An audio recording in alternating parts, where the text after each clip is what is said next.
国国际广播电台。ये China radio international है।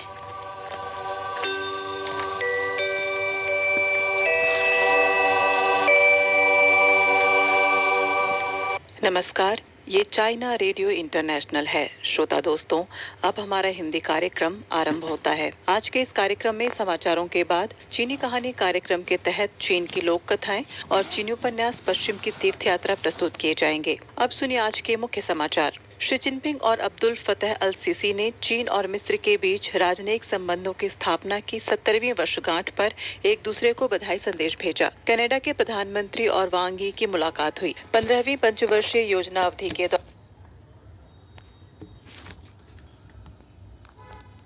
अब आप दिव्या पांडे से सुनिए आज के पूरे समाचार।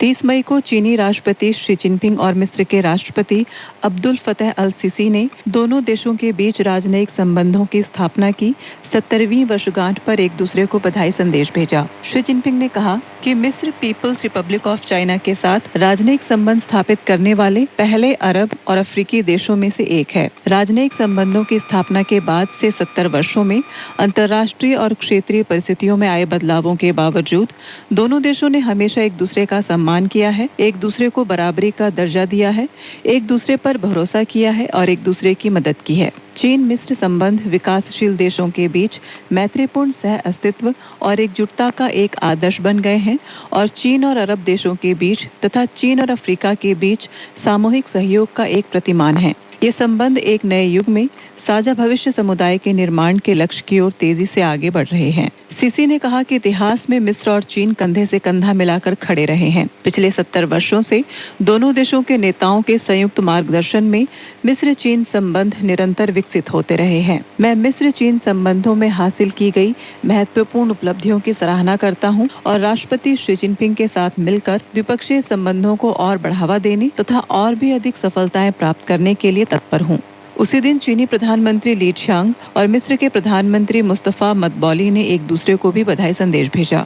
स्थानीय समयानुसार 29 मई को कनाडा के प्रधानमंत्री मार्क कार्नी ने ओटावा में चीनी कम्युनिस्ट पार्टी के केंद्रीय पोलित ब्यूरो के सदस्य विदेश मंत्री वांग यी से मुलाकात की। कार्नी ने वांग यी से चीनी नेताओं को उनकी हार्दिक शुभकामनाएं देने का अनुरोध किया। उन्होंने कहा कि इस वर्ष की शुरुआत में चीन की अपनी यात्रा के दौरान उन्होंने और चीनी नेताओं ने कनाडा और चीन के बीच एक नए प्रकार की रणनीतिक साझेदारी स्थापित करने का संयुक्त निर्णय लिया। पिछले 4 महीनों में कनाडा और चीन के बीच विभिन्न स्तरों पर और विभिन्न क्षेत्रों में आदान प्रदान और सहयोग में तेजी आई है और प्रगति हुई है, जिससे सकारात्मक परिणाम प्राप्त हुए हैं। कनाडा चीन के साथ घनिष्ठ उच्च स्तरीय आदान प्रदान बनाए रखने, ऊर्जा, वित्त, कृषि और मत्स्य पालन तथा अन्य क्षेत्रों में सहयोग को गहरा करने और द्विपक्षीय संबंधों की नींव को लगातार मजबूत करने के लिए तत्पर है। वांग यी ने चीनी नेताओं की ओर से कार्नी को शुभकामनाएं दी और कहा कि प्रधानमंत्री की चीन की सफल यात्रा ने चीन कनाडा संबंधों को फिर से पटरी पर ला दिया है और उन्हें सही दिशा में आगे बढ़ाया है। दोनों नेताओं ने चीन और कनाडा के बीच एक नए प्रकार की रणनीतिक साझेदारी बनाने पर सहमति व्यक्त की, जिससे द्विपक्षीय संबंधों के विकास के लिए रणनीतिक मार्गदर्शन प्रदान किया गया। चीन कनाडा के साथ मिलकर एक दूसरे का सम्मान करने, आपसी सहयोग के लिए समझौता करने, मतभेदों को बनाए रखते हुए साझा आधार तलाशने, संचार को मजबूत करने और द्विपक्षीय संबंधों के स्वस्थ, स्थिर और टिकाऊ विकास को बढ़ावा देने के लिए सहयोग को गहरा करने के लिए तैयार है। चीनी कम्युनिस्ट पार्टी की केंद्रीय कमेटी के पोलित ब्यूरो के सदस्य और सीपीसी केंद्रीय कमेटी की राजनीतिक व कानूनी मामले समिति के सचिव चेन वनचिंग ने 28 मई को रूस की राजधानी मॉस्को में 14वें सुरक्षा मामले पर वरिष्ठ अधिकारियों की अंतर्राष्ट्रीय सभा में भाग लिया और मुख्य भाषण दिया। 145 देशों और अंतर्राष्ट्रीय संगठनों के प्रतिनिधि इस सभा में उपस्थित थे। चेन वनचिंग ने कहा कि चीनी राष्ट्रपति शी जिनपिंग द्वारा प्रस्तुत वैश्विक सुरक्षा पहल बदलती अंतर्राष्ट्रीय स्थिति के अनुकूल होने और साझा जीत के माध्यम से विभिन्न पारंपरिक सुरक्षा और गैर पारंपरिक सुरक्षा खतरों और चुनौतियों का समाधान करने के लिए एकजुटता का आह्वान करती है, जो कठिन वैश्विक सुरक्षा प्रश्नों को संबोधित करने में दिन प्रतिदिन महत्वपूर्ण भूमिका निभा रही है। चीन विभिन्न देशों के साथ वैश्विक सुरक्षा पहल को अमल में लाकर एक साथ मानवता के साझे भविष्य वाले समुदाय का निर्माण करने को तैयार है, ताकि साथ साथ चिरस्थायी शांति और सार्वभौमिक सुरक्षा की ओर बढ़ा जाए। चेन वनशिंग ने कहा कि हमें वैश्विक शांति की सुरक्षा कर किसी भी तरह के प्रभुत्ववाद और बल राजनीति का डटकर विरोध करना है। इस साल चीन एपेक के अनौपचारिक शिखर सम्मेलन आदि महत्वपूर्ण कार्यक्रमों का आयोजन करेगा। उम्मीद है कि विभिन्न पक्ष समन्वय मजबूत कर सहयोग व साझी जीत पूरी करेंगे। चीनी विदेश मंत्रालय की प्रवक्ता माओ निंग ने 29 मई को एक नियमित प्रेस कॉन्फ्रेंस में बताया कि राष्ट्रपति शी जिनपिंग ने हाल ही में चीन अमेरिका युवाओं के बीच मैत्री की साझा यात्रा कार्यक्रम में भाग ले रहे दोनों देशों के छात्रों के पत्र का जवाब देकर घोषणा की कि नवंबर 2023 में 5 वर्षों में 50,000 अमेरिकी युवाओं को चीन में आदान प्रदान और अध्ययन के लिए आमंत्रित करने की पहल प्रस्तावित किए जाने के बाद से 50,000 से अधिक अमेरिकी युवा चीन का दौरा कर चुके हैं, जिससे निर्धारित लक्ष्य 2.5 वर्ष पहले ही हासिल हो गया है। इन आदान प्रदानों के माध्यम से दोनों देशों के युवाओं ने आपसी समझ को गहरा किया है, गहरी दोस्ती कायम की है और दोनों देशों के लोगों के बीच मैत्रीपूर्ण आदान प्रदान में एक नया अध्याय लिखा है। माओ निंग ने कहा कि जैसा कि राष्ट्रपति शी जिनपिंग ने कहा, युवा सबसे ऊर्जावान और सपनों से भरपूर हैं। वे विश्व और चीन अमेरिका संबंधों का भविष्य और आशा हैं। हम चीन और अमेरिका के अधिक से अधिक युवाओं से दोनों देशों के बीच मित्रता की मशाल थामने, एक दूसरे से सीखने, साथ मिलकर प्रगति करने, प्रशांत क्षेत्र में मित्रता के राजदूत बनने और चीन अमेरिका संबंधों के स्थिर, स्वस्थ और सतत विकास में नए योगदान देने की आशा करते हैं। पेजिंग समयानुसार 29 मई की रात 8:11 पर चीनी शंचो 22 समानव अंतरिक्ष यान सफलतापूर्वक तुंगफंग लैंडिंग मैदान पर उतरा, जिस पर शंचो 21 के अंतरिक्ष यात्री सवार थे। स्थल पर डॉक्टरों ने पुष्टि की कि अंतरिक्ष यात्री च्यांग लू, वो फेई और च्यांग होंगचांग की शारीरिक स्थिति अच्छी है और लैंडिंग कार्य पूरी तरह सफल रहा। बता दें कि रात में 7:20 पर पेचिंग अंतरिक्ष उड्डयन नियंत्रण केंद्र ने वापसी का निर्देश दिया। शंचो 22 समानव अंतरिक्ष यान के अंतरिक्ष मॉड्यूल और वापसी मॉड्यूल एक दूसरे से अलग हो गए। इसके बाद अंतरिक्ष यान का वापसी इंजन प्रज्वलित किया गया और वापसी मॉड्यूल प्रणोदन मॉड्यूल से अलग हो गया और वापसी मॉड्यूल उतरने लगा। शीतसांग स्वायत्त प्रदेश की सरकार के सूचना कार्यालय द्वारा 29 मई को आयोजित एक विशेष संवाददाता सम्मेलन से मिली जानकारी के अनुसार 15वीं पंचवर्षीय योजना अवधि के दौरान शीतसांग पारिस्थितिक संरक्षण प्रणालियों के निर्माण, जैव विविधता के आधारभूत सर्वेक्षण और प्रजाति सूचीकरण और जैव विविधता संरक्षण और शासन प्रणाली और क्षमताओं के आधुनिकीकरण सहित कई उपायों को बढ़ावा देना जारी रखेगा, ताकि शीतसांग को एक महत्वपूर्ण राष्ट्रीय पारिस्थितिक सुरक्षा अवरोध के रूप में मजबूत किया जा सके। चीन की अपनी पहली राजकीय यात्रा पर आए सर्बियाई राष्ट्रपति अलेक्जेंडर वुसिक ने हाल ही में चाइना मीडिया ग्रुप को एक विशेष साक्षात्कार दिया। उन्होंने कहा कि यह उनके राजनीतिक करियर की सबसे महत्वपूर्ण यात्रा थी और उन्होंने मैत्री पदक से सम्मानित करने के लिए चीन के प्रति आभार व्यक्त किया। उन्होंने सर्बिया चीन मैत्री के उद्देश्य के लिए खुद को समर्पित करने और साझा भविष्य वाले सर्बिया चीन समुदाय के एक नए युग के निर्माण को आगे बढ़ाने के लिए चीन के साथ काम करने की इच्छा व्यक्त की। वुसिक ने कहा कि वर्तमान परिस्थिति बेहद खास है। इस संदर्भ में स्थिरता के स्तंभ के रूप में चीन का महत्व और भी अधिक स्पष्ट हो जाता है, न केवल एशिया के लिए बल्कि पूरे विश्व के लिए, क्योंकि विश्व भर के लोग और देश चीनी राष्ट्रपति शी जिनपिंग के विचारों पर बारीकी से नजर रख रहे हैं। वे जानते हैं कि चीन अप्रत्याशित रूप से कोई कदम नहीं उठाएगा और वे चीन की विदेश नीति पर भरोसा कर सकते हैं। विश्व में किसी भी बदलाव का सामना करते हुए उनका मानना है कि चीन एक जिम्मेदार रवैया अपना सकता है और समाधान प्रस्तुत कर सकता है। जबकि विश्व के अन्य हिस्से अस्थिर हैं, चीन ने हमेशा स्थिरता, शांति और सद्भाव बनाए रखा है। वुसिक ने कहा कि पिछले कुछ वर्षों में दोनों देशों के बीच सहयोग का स्तर उनकी अपेक्षाओं से कहीं अधिक ऊंचा हो गया है। 29 मई की शाम को टोक्यो में नेशनल डाइट बिल्डिंग के सामने हजारों जापानी नागरिकों ने साने ताकाइची सरकार की खतरनाक नीतिगत कार्रवाइयों के विरोध में एक युद्ध विरोधी रैली निकाली। रैली का विषय था युद्ध रोकना। रैली में प्रदर्शनकारियों ने विनाशकारी हथियारों के निर्यात का विरोध करो और युद्ध का धंधा बंद करो जैसे नारे लिखे बैनर पकड़े हुए थे और युद्ध नहीं, सैन्य विस्तार का विरोध करो और शांति की रक्षा करो जैसे नारे लगाते हुए साने ताकाइची सरकार की नीतिगत कार्रवाइयों के प्रति अपनी असंतुष्टि व्यक्त की।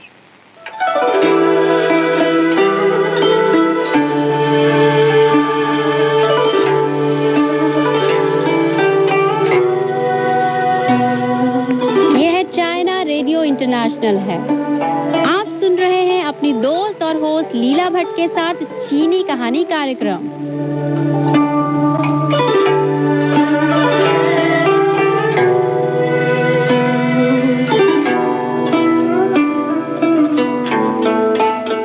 यह चाइना रेडियो इंटरनेशनल है और आप सुन रहे हैं अपनी दोस्त और होस्ट लीला भट्ट को। चीनी कहानी कार्यक्रम में आप सभी का बेहद स्वागत है। दोस्तों, चीनी कहानी कार्यक्रम के अंतर्गत हम सुन रहे हैं कहानी मयूर कुमारी, जो कि ताई लोक कथा है।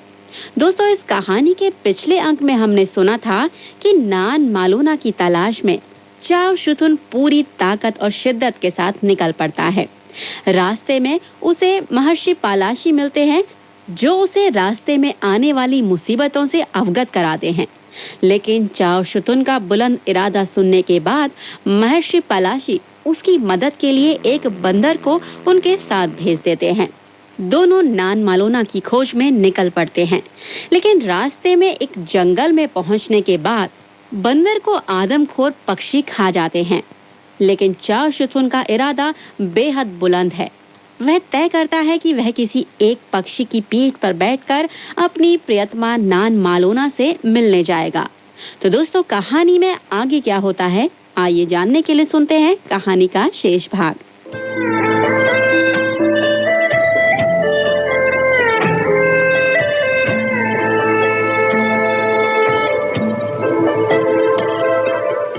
अगले दिन दोनों भीमकाय पक्षी सुबह सुबह बुलंद आकाश में तेजी से उड़ान भरते हुए मेंगवो तुंगबान की ओर चल दिए और जल्दी ही वहां पहुंच भी गए। वे जमीन पर उतरकर अपने पंख संवार रहे थे कि चाओ शुतुन झटके से बाहर आ गया और फौरन राजप्रासाद की ओर चल दिया। राजमहल के निकट पहुंचने पर उसने देखा कि एक मंडप की साया में कोई बुजुर्ग महिला आराम कर रही है। चाओ शुतुन उस बुजुर्ग महिला से नान मालोना के बारे में कुछ पूछना ही चाहता था कि उसकी नजर रंग बिरंगी पोशाकें पहने कुछ सुंदर लड़कियों पर पड़ी, जो पानी भरने आ रही थी। इसलिए उसने पूछा, दादी, क्या तुम बता सकती हो कि ये इतनी सारी लड़कियां एक साथ पानी भरने क्यों आ रही हैं?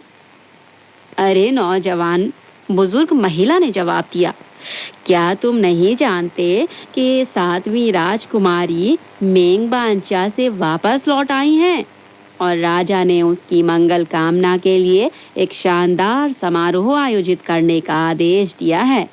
ये लड़कियां राजकुमारी के लिए पानी ले जा रही हैं। ओहो! चाओ शुतुन के मुंह से निकला। उसने कुछ और नहीं कहा, बल्कि उस तरफ ताकता रहा जहां लड़कियां एक के बाद एक पानी भरकर वापस जा रही थीं। अंत में कुएं के पास सिर्फ एक लड़की रह गई। यह नान मालोना की निजी नौकरानी थी और एक बुद्धिमान लड़की भी। जब उसने घड़ों में पानी भर लिया तो देखा कि एक खूबसूरत अजनबी नौजवान बड़े गौर से उसे ताक रहा है।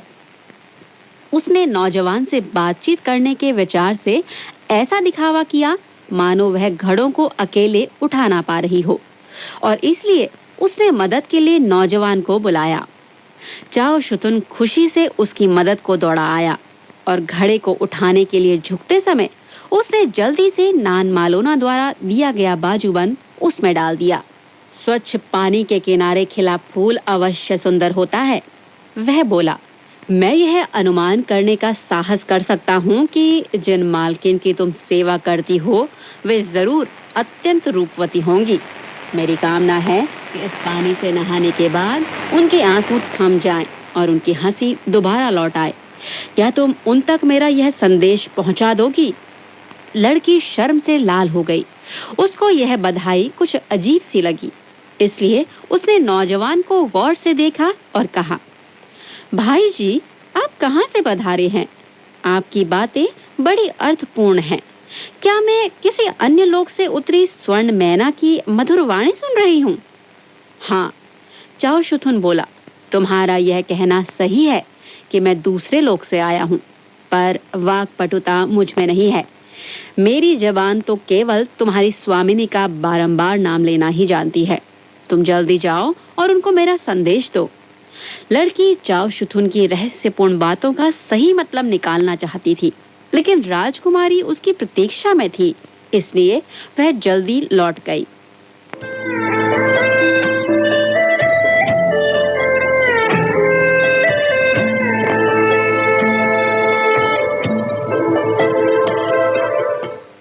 नान मालोना हर क्षण चाओ शुतुन की याद में खोई रहती थी।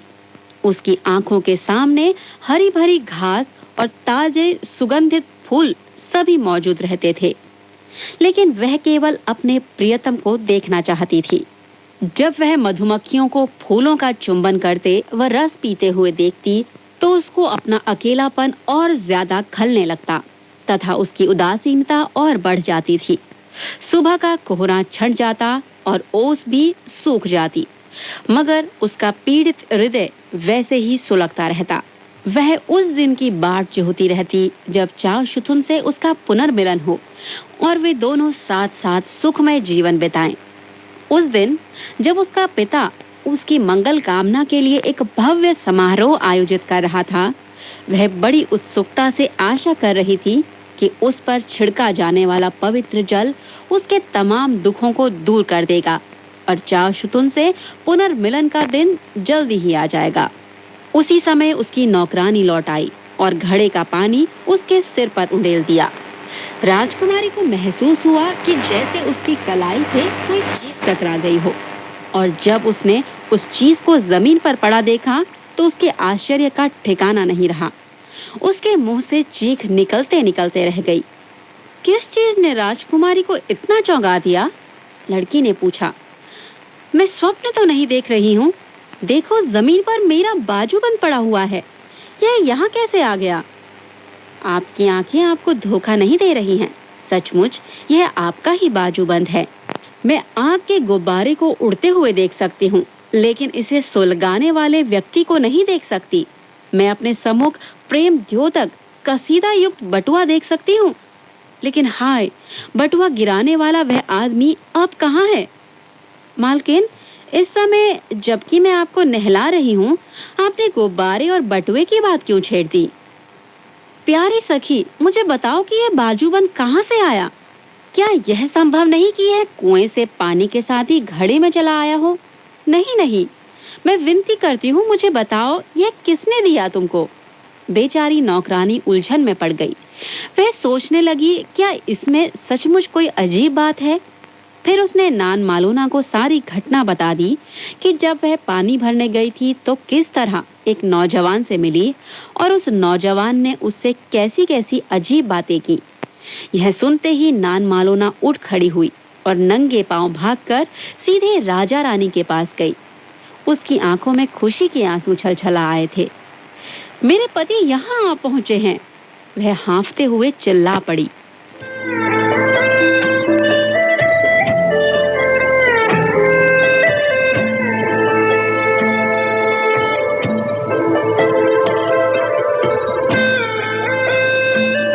दोस्तों, चीनी कहानी कार्यक्रम के अंतर्गत हम सुन रहे हैं मयूर कुमारी, जो कि ताई लोक कथा है।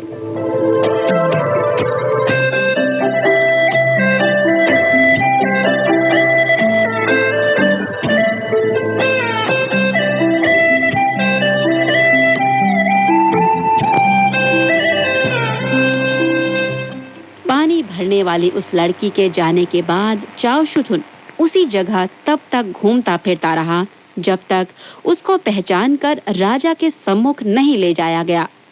राजा ने चाओ शुतुन को संदेह की नजर से देखा और सोचा, क्या यह नौजवान उसकी बेटी के प्रेम के योग्य है? राजा को विश्वास नहीं हो रहा था कि चाओ शुतुन अलौकिक मोर के भेष के बिना केवल अपने हौसले और प्रेम के बल पर उसकी भूमि में इतनी जल्दी आ सकेगा। चाओ शुतुन ने राजा से उसकी बेटी के प्रति किए गए अन्याय के लिए माफी मांगी और सौगंध खाई कि वह हमेशा उसे दिल से प्यार करता रहा है। राजा को उसकी बात पर विश्वास तो हो गया, फिर भी वह उसकी परीक्षा लेना चाहता था। इसलिए उसने 2 शर्तें लगाईं, जिनकी पूर्ति चाओ शुतुन को करनी थी। उसने यह भी कहा कि अगर चाओ शुतुन उन्हें पूरा करने में विफल रहा तो उसे राजकुमारी को देखे बिना ही वापस जाना होगा। प्रथम परीक्षा में चाओ शुथुन को अपने धनुष बाण के जरिए नदी का बहाव रोकने वाली एक विशाल चट्टान को चकनाचूर करना था, जिसकी वजह से बारंबार आने वाली बाढ़ हजारों देहातों को तबाह करती रही थी। अब तक कोई भी व्यक्ति इस मुसीबत से लोगों को छुटकारा दिलाने में सफल नहीं हो सका था। अनगिनत लोगों की चौकसी नजरों के सामने चाओ शुथुन ने अपने दिव्य धनुष पर तीर चढ़ाया और पूरी शक्ति से खींच लिया। सड़ाक से तीर निकला और साथ ही बिजली की गरज की तरह दिल को दहलाने वाली आवाज सुनाई दी। विशाल चट्टान चूर-चूर हो गए और उसके असंख्य टुकड़े हवा में तेजी से बिखर गए। उपस्थित जनसमूह की हर्ष ध्वनि व जय जयकार से आसमान गूंज उठा। चाओ शुथुन की प्रथम परीक्षा से राजा संतुष्ट था, लेकिन अभी उसे दूसरी शर्त भी पूरी करनी थी। सातों राजकुमारियों को एक अंधेरे कमरे में छिपकर दीवार पर बने छिद्रों से अपनी एक एक उंगली बाहर निकाल कर दिखानी थी और चाओ शुथुन को उनमें से नान मालोना की उंगली पहचाननी थी। राजा ने कहा कि यदि वह ऐसा कर ले तो उसे यकीन हो जाएगा कि चाओ शुथुन उसे सचमुच प्रेम करता है। उस घोर अंधियारी रात में अंधेरे कमरे के बाहर खड़े चाओ शुथुन को एक उंगली भी नजर नहीं आ सकती थी, लेकिन तभी उस कठिन परीक्षा की घड़ी में सहसा एक जुगनू उड़ता हुआ आया और हल्के से एक विशेष उंगली पर बैठ गया। उसी क्षण चाओ शुथुन ने बिना किसी हिचकिचाहट के उस उंगली को पकड़ लिया, क्योंकि उसे लगा वह उंगली नान मालोना के अलावा किसी और की हो ही नहीं सकती थी। तुमने ठीक उंगली पकड़ी, यह तुम्हारी पत्नी की ही उंगली है। राजा खुशी से चिल्ला पड़ा। उसके सारे संदेह दूर हो चुके थे। उसने वहां उपस्थित लोगों को संबोधित करते हुए कहा, आइए हम इन दोनों के पुनर्मिलन के लिए इन्हें बधाई दें और खुशियां मनाएं। कुछ दिनों बाद चाओ शुथुन और नान मालोना ने मेंग वो तुंगबान के लोगों से विदाई ली और मेंग बांजिया के लिए प्रस्थान कर दिया। राजा बागलात्ये और रानी मादशेना अब भी शोक में डूबे हुए थे, लेकिन चाओ शुथुन और नान मालोना के लौटते ही उनके आंसू खुशी के आंसुओं में बदल गए। नौजवान बेटे और बहू की वापसी की खुशी में भव्य समारोह और शानदार भोज आयोजित किया गया। देशद्रोही मंत्री महाशेना सजा के भय से अपनी बेटी को लेकर पड़ोसी देश मंगशो गांग नागमा भाग गया। चाओ शुथुन और नान मालोना आजीवन साथ साथ रहते हुए दीर्घकाल तक सुखमय जीवन बिताते रहे। नान मालोना द्वारा प्रस्तुत मयूर नृत्य कालांतर में शांति और सुख का प्रतीक बन गया और वह आज भी समूचे ताई प्रदेश में बहुत प्रचलित व लोकप्रिय है।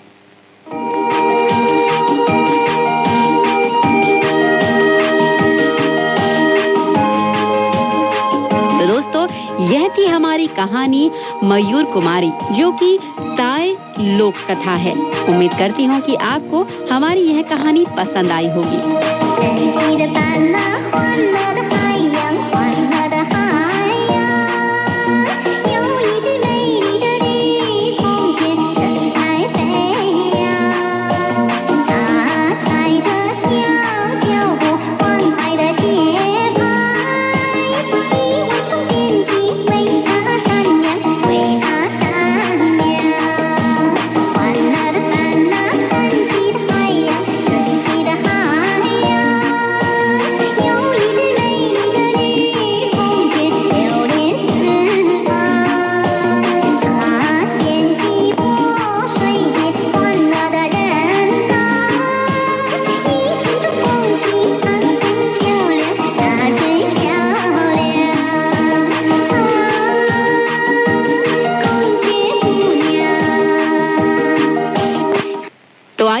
जारी रखते हैं अपनी कहानियों का सिलसिला और सुनते हैं एक तिब्बती कहानी जिसका नाम है स्वर्ण कलश और बानर।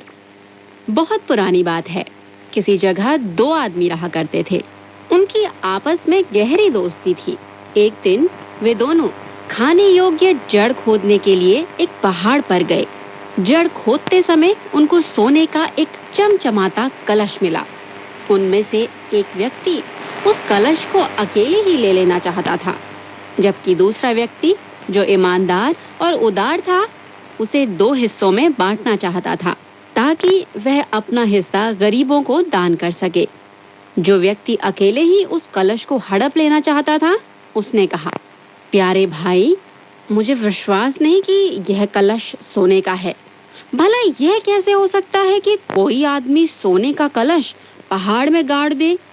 मेरा ख्याल है कि यह कोई रद्दी चीज है। सहृदय व्यक्ति ने कहा, हाँ, बहुत संभव है कि यह कोई रद्दी चीज ही हो, मगर क्यों ना हम इसकी जांच कर लें? अगर यह शुद्ध सोने का नहीं है तो भी कोई हर्ज नहीं। आखिर यह चीज हमको जड़ खोदते समय ही तो मिली है। दोनों व्यक्ति पहाड़ से नीचे आए और लालची आदमी के घर में ठहरे। उस शाम जब वे खाना खा रहे थे, लालची आदमी ने अपने दोस्त से कहा, प्यारे भाई, फिलहाल इस कलश को मेरे यहाँ ही रहने दो। मैं इसको परख कर देखूंगा और अगली बार जब तुम यहाँ आओगे तो हम दोनों इसका दाम बांट लेंगे। ईमानदार व्यक्ति अपने दोस्त पर पूरी तरह विश्वास करता था, इसलिए उसने यह सुझाव मान लिया। अगले दिन वह अपने घर चला गया। कई दिनों बाद जब उसे अपने घर के तमाम मामलों को निपटाने से फुर्सत मिल गई तो वह फिर अपने दोस्त के यहाँ आया। द्वार पर पांव रखते ही उसने देखा कि उसका दोस्त बड़ा दुखी व उदास है। उसने पूछा, क्या बात है, तुम इतनी दुखी क्यों हो? उसके दोस्त ने जवाब दिया, दुख का कारण तो यही कलश है। हमारी आशा थी कि यह सोने का होगा, मगर जब मैंने उसे आग में डालकर परखा तो भाई वह फौरन ही पिघल गया। तुम खुद सोच सकते हो मुझे कितनी निराशा हुई होगी। वह तो टीन का था, बिल्कुल बेकार और सस्ती टीन का। हम व्यर्थ में उसे घर ले आए। ईमानदार आदमी को इस बात से कुछ अफसोस हुआ कि उसके दोस्त ने पिघला हुआ टीन उसे नहीं दिखाया। फिर भी वह शांत रहा और अपने दोस्त को सांत्वना देते हुए बोला, प्यारे भाई, अब इसके लिए और दुखी मत हो। वैसे भी वह हमें संयोग से ही तो मिला था। सोने का हो या ना हो, क्या फर्क पड़ता है? लालची दोस्त को बहुत संतोष हुआ कि उसके दोस्त ने उसकी बात पर पूरी तरह विश्वास कर लिया। वह यह सोचकर मन ही मन बहुत खुश हुआ कि अब तो समूचा कलश ही उसके हाथ आ जाएगा। उसने अपनी पत्नी से कहा कि वह उसके दोस्त को बढ़िया खाना खिलाए और उसकी अच्छी तरह खातिरदारी करे।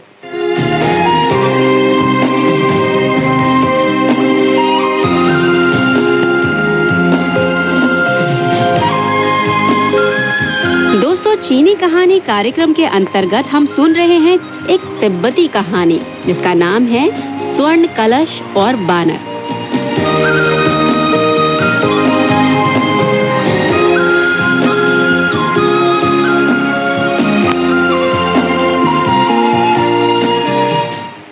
अगले दिन ईमानदार व्यक्ति ने रवाना होने से पहले अपने दोस्त से कहा, प्यारे भाई, तुम्हारा गांव तो बिल्कुल ऊसर जैसा लगता है, जबकि मेरे गांव में हरियाली से ढकी पहाड़ियां, कलकल करती नदियां, सोते, उपवन, चरागाह, फलों के पेड़ व फूलों के बाग हैं। तुम अपने दोनों बच्चों को कुछ दिन मेरे साथ रहने के लिए क्यों नहीं भेज देते? उनका भी मन बहल जाएगा। लालची आदमी यह सोचकर कि सोने का कलश अब उसके कब्जे में ही आ गया है, इतना खुश था कि उस समय कुछ भी करने को तैयार था। इसलिए उसने अपने सहृदय दोस्त का सुझाव एकदम मान लिया और कहा, मेरे भाई, मेरे बच्चे तुम्हारे हैं। अगर उन्हें अपने साथ ले जाने में तुम्हें परेशानी न हो तो मैं खुशी से उन्हें तुम्हारे साथ भेज दूंगा। इस प्रकार ईमानदार आदमी अपने दोस्त के बच्चों को साथ लेकर चल दिया। रास्ते में उन्हें एक ऐसी जगह से गुजरना था जहां बहुत से बंदर रहते थे। वहां उसने बच्चों के लिए 2 बंदर पकड़ लिए। बच्चों की खुशी का ठिकाना नहीं रहा। उस आदमी ने इन बंदरों को घर ले जाकर तरह तरह के करतब सिखाए। ये बंदर संगीत की ताल पर नाच सकते थे और पुकारने पर फौरन सामने आ जाते थे। उसने उनके नाम भी दोनों बच्चों के नाम पर ही रख दिए थे। 3 महीने बाद ईमानदार आदमी ने अपने दोस्त को संदेश भेजा कि वह उसके यहाँ आकर अपने बच्चों को ले जाए।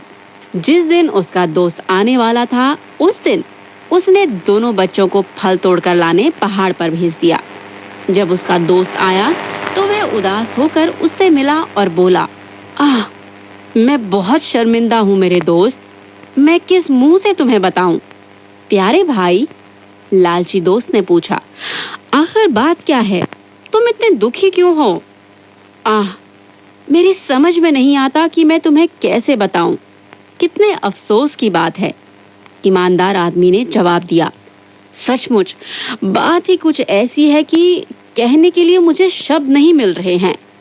चिंता मत करो, उसका दोस्त बोला, हम दोनों आपस में भाइयों की तरह हैं। तो मुझे बताओ जिससे मैं तुम्हारा दुख बांट सकूं। सहृदय व्यक्ति शोकपूर्ण स्वर में बोला, शायद तुम्हें मालूम नहीं, जब तुम्हारे बच्चे पहले मेरे घर आए तब वे बहुत खुश थे, लेकिन अचानक एक दिन वे बंदर बन गए। अब वे इंसान के बच्चों की तरह जमीन पर नहीं खेलते। दरअसल एक पेड़ से दूसरे पेड़ पर छलांग लगाने के अलावा वे कुछ नहीं जानते। यह कहकर वह रुका और दोनों बच्चों का नाम लेकर पुकारा। दोनों बंदर फौरन वहां आ गए। वे अपने मालिक के शरीर पर चढ़कर उछल कूद करने लगे और पालतू होने के कारण मेहमान के शरीर पर भी चढ़ने लगे। उसका दोस्त किंग कर्तव्य विमूढ़ हो गया। उसकी समझ में नहीं आया कि क्या करे। वह बड़ी देर तक उन बंदरों की ओर टकटकी लगाकर देखता रहा। अंत में वह सब कुछ समझ गया और बोला, प्यारे भाई, मैं अपना दोष स्वीकार करता हूँ। कलश सोने का ही है, वह पिघला नहीं था। मेरे बच्चे मुझे वापस कर दो। सोने के कलश में मेरा और तुम्हारा बराबर का हिस्सा रहेगा। ईमानदार आदमी मुस्कुराया और पहाड़ पर जाकर दोनों बच्चों को घर बुला लाया।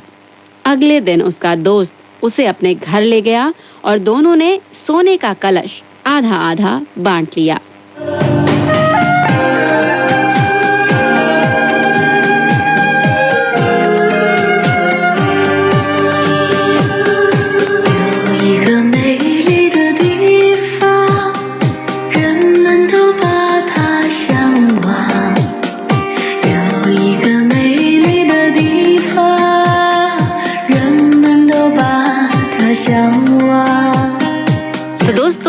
यह थी हमारी आज की तिब्बती कहानी, जिसका नाम है स्वर्ण कलश और बानर। उम्मीद करती हूँ कि आपको हमारी यह कहानी पसंद आई होगी।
यह चीनी कहानी कार्यक्रम समाप्त होता है, लेकिन अगले अंक में फिर होगी आपसे मुलाकात एक नई कहानी के साथ। तब तक स्वस्थ रहिए, मुस्कुराते रहिए, रखिए अपना ध्यान और दीजिए अपनी दोस्त और होस्ट लीला भट्ट को इजाजत।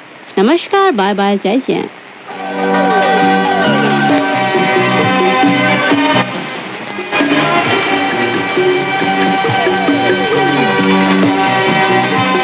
यह चाइना रेडियो इंटरनेशनल है। अब शुरू होता है पश्चिम की तीर्थ यात्रा महासागर का समय।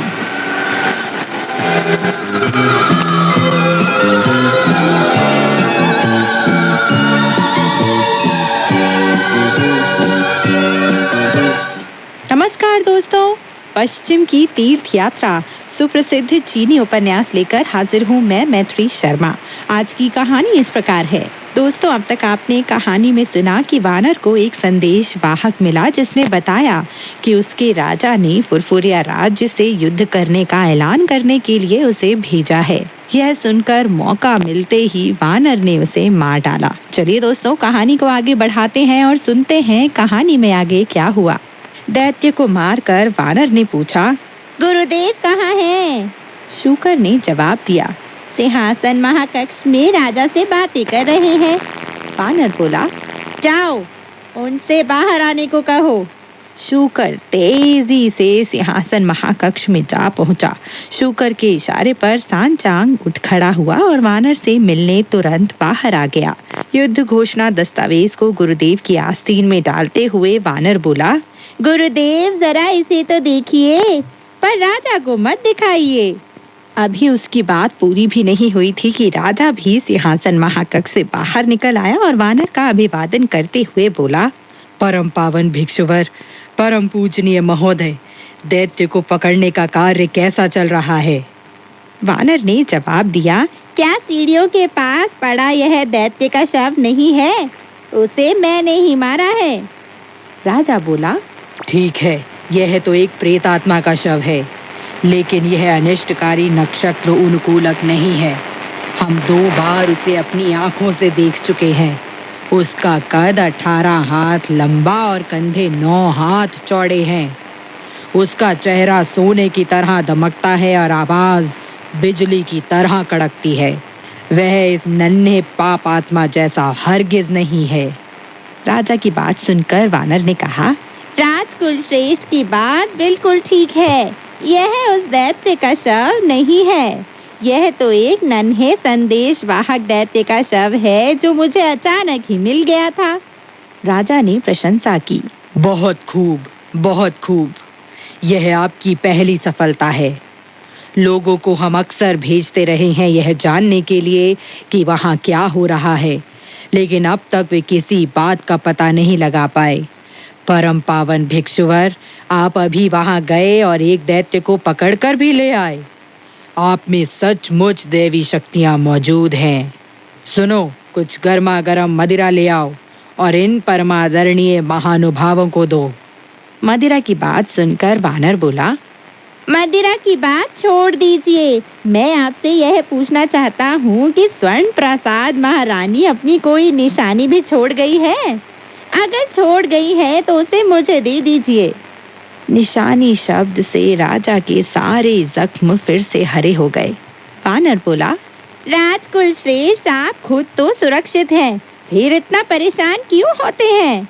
अगर महारानी अपनी कोई निशानी नहीं छोड़ गई तो कोई बात नहीं। महल में कोई ना कोई चीज तो ऐसी होगी ही जो उन्हें प्रिय थी। उनमें से एक मुझे दे दीजिए। राजा ने वानर से पूछा, मगर किस लिए? वानर बोला, उस दैत्य राज की तिलिस्मी शक्तियाँ काफी जोरदार हैं। आग, धुएं और रेत को देखकर मैं कह सकता हूँ कि उसे पकड़ना सचमुच बहुत मुश्किल है। अगर मैं उसे पकड़ भी लूँ तो भी महारानी मेरे जैसे अजनबी के साथ लौटने से साफ मना कर सकती है।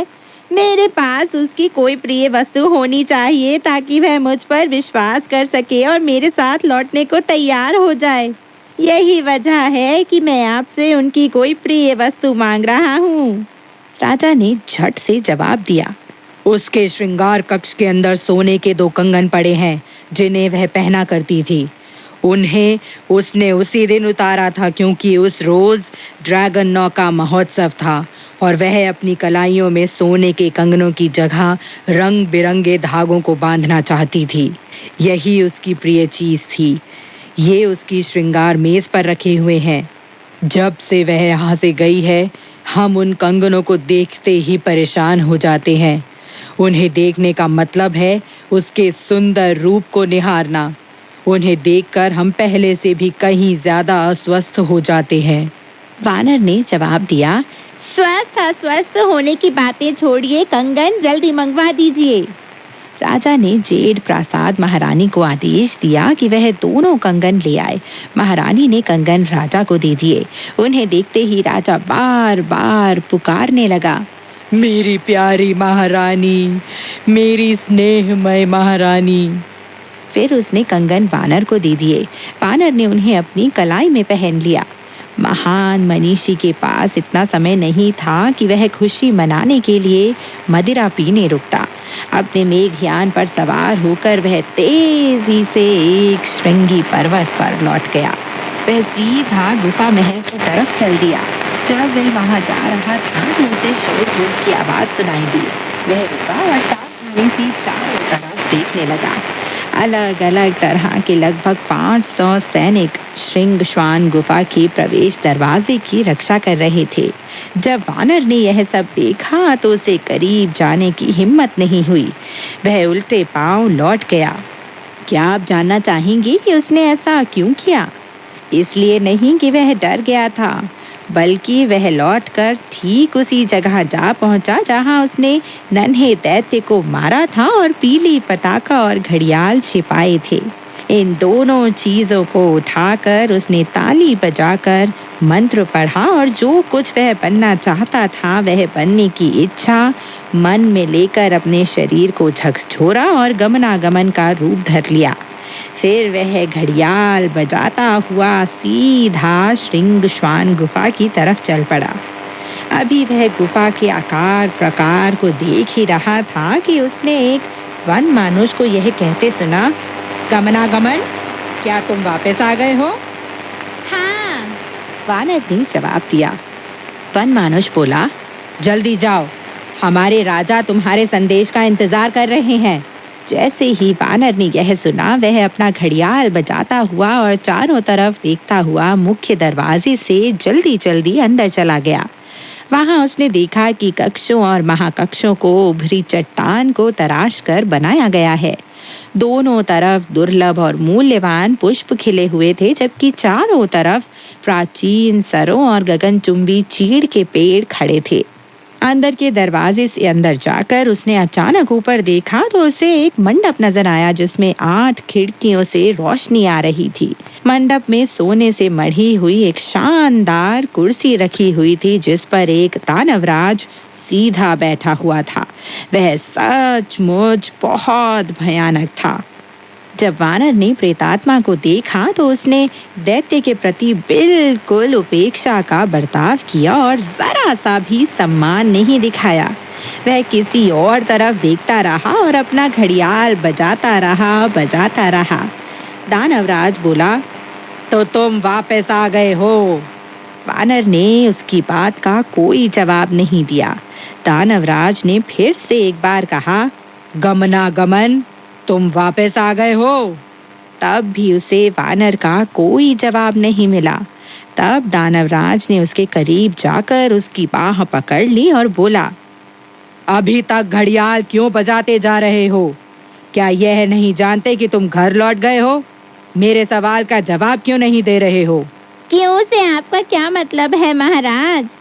वानर ने घड़ियाल जमीन पर पटक कर जवाब दिया, मैंने आपसे कहा था ना कि मैं नहीं जाना चाहता, पर आपने जोर दिया। जब मैं वहां पहुंचा तो मैंने देखा पैदल और घुड़सवार सेनाएं भारी संख्या में युद्ध के लिए तैयार खड़ी है।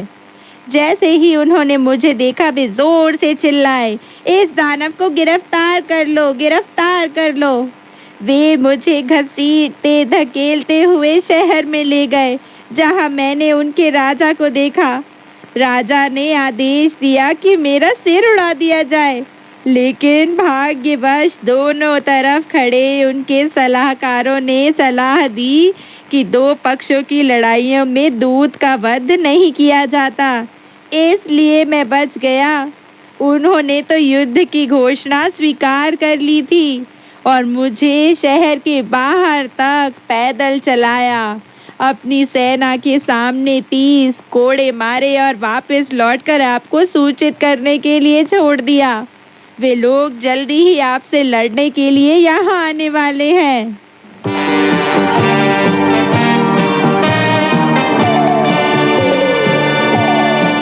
दोस्तों, अब तक आपने कहानी में सुना कि गमनागमन का शव देखकर राजा बहुत खुश होता है। वानर राजा से उसकी रानी की निशानी यानी 2 कंगन लेकर वापस लौट जाता है। गमनागमन का रूप धरकर वानर का सामना उस प्रेत आत्मा से होता है। चलिए दोस्तों, कहानी को आगे बढ़ाते हैं और सुनते हैं कहानी में आगे क्या हुआ। गमनागमन की बात सुनकर राजा बोला, इसका मतलब यह है कि तुम्हें बहुत कष्ट उठाना पड़ा है, इसलिए तुमने मेरे सवालों का जवाब नहीं दिया। वानर बोला, ऐसी बात नहीं है। मेरे द्वारा आपके प्रश्नों का जवाब ना दिए जाने का कारण यह है कि मुझे अब भी बहुत दर्द हो रहा है। दानवराज ने पूछा, उनकी सेना कितनी शक्तिशाली है? वानर ने जवाब दिया, उस समय मुझे बहुत बड़ा सदमा पहुंचा था और पिटाई होने की वजह से मैं बहुत डर गया था, इसलिए उनकी गिनती नहीं कर पाया। जो कुछ मैंने देखा वह विभिन्न तरह के अस्त्र शस्त्रों के सिवाय और कुछ नहीं था। तीर कमान कवच असी बरछी, खंजर खंग पताका फरसी, भाले टोप बंदूके ढालें, दंड सुदीर्घ कुल्हाड़ी नालें, तोप तमंचे छोटी लाठी, शिरस्त्राण 5 फौलादी, तन पर शोभित बूट फतोही फौजी टोपी, कर में थामे दंड गुलेल गदा कांसे की। दानवराज ने हंसते हुए कहा, हा हा हा हा हा, ये सब तो गाजर मूली हैं।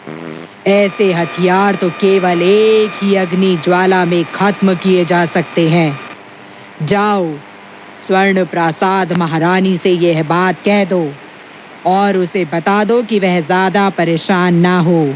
आज सुबह जब से उसने मुझे आपे से बाहर होते देखा है और उसे यह पता चला है कि मैंने युद्ध की घोषणा कर दी है, तभी से वह बिलख बिलख कर रो रही है। उसे बता दो कि उनकी फौज कितनी खूंखार और वीर है, कि उनकी जीत होना निश्चित है। इससे उसे कुछ देर के लिए चैन मिलेगा। यह सुनकर वानर बहुत खुश हो गया। उसने सोचा, यही तो मैं चाहता था। वह सीधा पीछे की तरफ बने अंतःपुर की ओर चल पड़ा, जहां उसे दूर से एक सुंदर सुसज्जित दरवाजा दिखाई दिया। स्वर्ण प्रासाद महारानी इसी के अंदर रहती थी। जब वानर उससे मिलने गया तो वहां उसकी सेवा में लोमड़ी व हिरण प्रेतात्माओं के 2 दल सुंदर स्त्रियों की वेशभूषा में तैनात थे। महारानी बीच में बैठी थी और उसकी दोनों आंखों से लगातार आंसू बह रहे थे। वानर ने महारानी के पास पहुंचकर नमस्कार के साथ उसका अभिवादन किया। महारानी बोली, बड़े बदतमीज मालूम होते हो तुम। अरे ओ गवार, मुझे याद है जब मैं फुरफुरिया राज्य में अपने राजा के साथ शान शौकत के साथ रहती थी, तो राजा के गुरु और प्रधानमंत्री को भी मुझसे मुलाकात के समय दंडवत प्रणाम करना पड़ता था। उन्हें सिर उठाकर मेरे चेहरे की तरफ देखने की हिम्मत नहीं होती थी। अरे ओ पाजी, तुम्हें मुझे नमस्कार कहने की जरूरत कैसे हुई? तुम कहाँ से आए हो? अरे ओ जंगली जानवर। महारानी का गुस्सा देखकर सेविकाओं ने कहा, महारानी जी कृपया क्रोध ना करें। यह राजकुल श्रेष्ठ का अत्यंत विश्वास पात्र सेवक है। इसका नाम गमनागमन है। आज सुबह युद्ध घोषणा की सूचना देने के लिए इसी को भेजा गया था। यह सुनकर महारानी ने अपने गुस्से को रोकते हुए पूछा, क्या तुम फुरफुरिया राज्य के अंदर जाकर युद्ध घोषणा की सूचना देने गए थे? वानर बोला, हाँ, मैं सीधा राजधानी में जा पहुंचा था और यह सूचना देने स्वर्ण सिंहासन महाकक्ष में गया था। मैंने खुद राजा से मुलाकात की थी और उनसे जवाब भी पाया था। महारानी ने पूछा, मुलाकात के दौरान राजा ने क्या कहा था?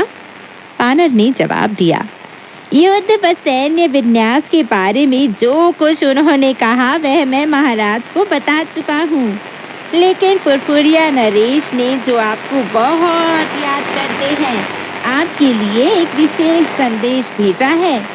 वह बिल्कुल गोपनीय है महारानी जी। इन सब सेविकाओं के सामने कैसे बता सकता हूँ? अब क्या था, जैसे ही महारानी ने यह सब सुना तो उसने लोमड़ी और हिरण प्रेतात्माओं को बाहर जाने का आदेश दे दिया। वानर ने महल का दरवाजा बंद कर दिया, अपने मुंह पर हाथ फेरा और अपने असली रूप में लौट आया। वह महारानी से बोला, मुझसे डरने की जरूरत नहीं है। मैं एक भिक्षु हूँ जिसे पूरब के महान थांग सम्राट ने भारत के वज्र संघाराम में भगवान बुद्ध के दर्शन करने और वहाँ से बौद्ध ग्रंथों को लाने के लिए भेजा है। और उसने सब कुछ विस्तार से रानी को बता दिया। महारानी सब कुछ चुपचाप सुनती रही। तब वानर ने कंगन निकाले और दोनों हाथों से उसे देता हुआ बोला, अगर आपको मुझ पर भरोसा ना हो तो इन्हें देखिए। बताइए ये मेरे पास कहाँ से आए? जैसे ही महारानी ने वे कंगन देखे वह रोने लग गई। अपने आसन से नीचे उतर आई और झुककर उसे प्रणाम करती हुई बोली, परमादरणीय महोदय, अगर आप मुझे यहाँ से छुड़ाकर फुरफुरिया राज दरबार में पहुँचा दें तो मैं आपका एहसान मरते दम तक नहीं भूलूंगी। रानी की बात सुनकर वानर बोला, मैं आपसे एक सवाल पूछना चाहता हूँ। यह दानव आग, धुआं और रेत पैदा करने के लिए कौन सी चमत्कारी निधि इस्तेमाल करता है? महारानी ने कहा, यह कोई खास निधि या चमत्कारी निधि नहीं है। यह केवल 3 स्वर्ण घंटियों का कमाल है। जैसे ही वह पहली घंटी को हिलाता है 3000 हाथ लंबी आग की लपटें फूट पड़ती हैं। जैसे ही दूसरी घंटी को हिलाता है धुएं का 3000 हाथ लंबा बादल उठ जाता है। और जैसे ही तीसरी घंटी को हिलाता है तो 3000 हाथ लंबा रेत का अंधड़ उमड़ पड़ता है। आग और धुआं तो कोई खास बात नहीं, लेकिन रेत घातक होती है। अगर वह आपकी नाक में घुस जाए तो आपके प्राण भी ले सकती है। रानी की बात सुनकर वानर बोला, हाँ, रेत तो बहुत भयंकर होती है। मुझे इसका अनुभव है। इसके घुसने पर मुझे भी 2 छींकें आई थी। वह घंटियां रखता कहाँ है? महारानी ने जवाब दिया, वह अपने से जुदा नहीं होने देता उन घंटियों को। वह चाहे बाहर जा रहा हो, घर में हो, बैठा हो, सोया हो, हर समय घंटियों को अपनी कमर पर बांधे रखता है। वे हमेशा उसके पास मौजूद रहती हैं। वानर ने कहा, अगर आपको अब भी फुरफुरिया राज्य से लगाव है और फिर से अपने राजा के पास जाना चाहती हैं तो आपको अपना कष्ट और दुख भुलाकर एक काम करना होगा। कुछ ऐसा करना होगा जिससे आप आकर्षक और सुखी दिखाई दे। उसके साथ पत्नी का सा बर्ताव करना होगा और किसी तरह इस बात के लिए तैयार करना होगा कि वह घंटियों की देखभाल का काम आपको दे दे। घंटियों को चुराकर जब मैं दानव राज को हरा दूंगा तो आपको फिर से आपके शहंशाह पति के पास पहुंचा दूंगा ताकि वहां आप सुख चैन से अपना जीवन बिता सके। वानर की बात सुनते ही महारानी ने उसकी बात मान ली। वानर ने फिर से दानव राज के विश्वास पात्र सेवक का रूप धर लिया और दरवाजा खोलकर महारानी की परिचारिकाओं को अंदर बुला लिया। महारानी बोली, गमनागमन, तुम सामने के मंडप में जाओ और महाराज को मेरा निमंत्रण पहुंचा दो कि वे यहाँ आएं। मुझे उनसे कुछ बात करनी है। अद्भुत वानर आज्ञा के मुताबिक सीधा मंडप में जा पहुंचा और दानव राज से बोला, महाराज, महारानी जी आपके दर्शन करना चाहती हैं। दानव राज ने मन ही मन खुश होकर पूछा, लेकिन वह तो हमेशा मुझे कोसती ही रहती है। आज उसे मुझे निमंत्रित करने का ख्याल कैसे आ गया? वानर बोला, जब उन्होंने मुझसे फुरफुरिया राजा के बारे में पूछा तो मैंने कहा उन्हें अब आपकी जरूरत नहीं है। वे अपने महल में एक नई महारानी ले आए हैं। जब महारानी ने यह सुना तो उन्होंने अपने पति की याद में तड़पना बंद कर दिया। यही कारण है कि उन्होंने मुझे यहाँ भेजकर आपको बुलाया है। वानर की बात सुनकर दानव राज बोला, तुम तो सच में बहुत चालाक हो। जब हम फुरफुरिया राज्य को तहस नहस कर देंगे तब मैं तुम्हें अपने निजी सेवकों का सर्वोच्च अधिकारी बना दूंगा।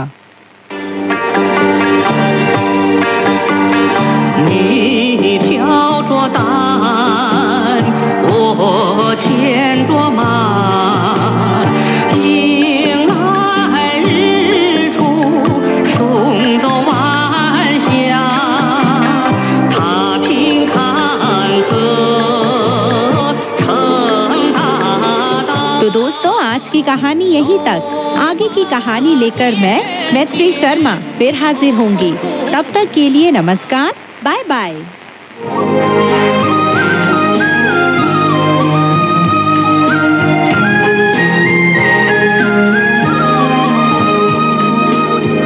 सीजीटीएन हिंदी सेवा रोजाना 5 कार्यक्रम प्रसारित करती है। हमारा पहला कार्यक्रम भारतीय समय के अनुसार सुबह 8:30 से 9:30 बजे तक, दूसरा कार्यक्रम संध्या के 6:30 से 7:30 बजे तक, तीसरा कार्यक्रम रात के 8:30 से 9:30 बजे तक, चौथा कार्यक्रम रात के 9:30 से 10:30 बजे तक और पांचवा कार्यक्रम रात के 10:30 से 11:30 बजे तक प्रसारित होता है।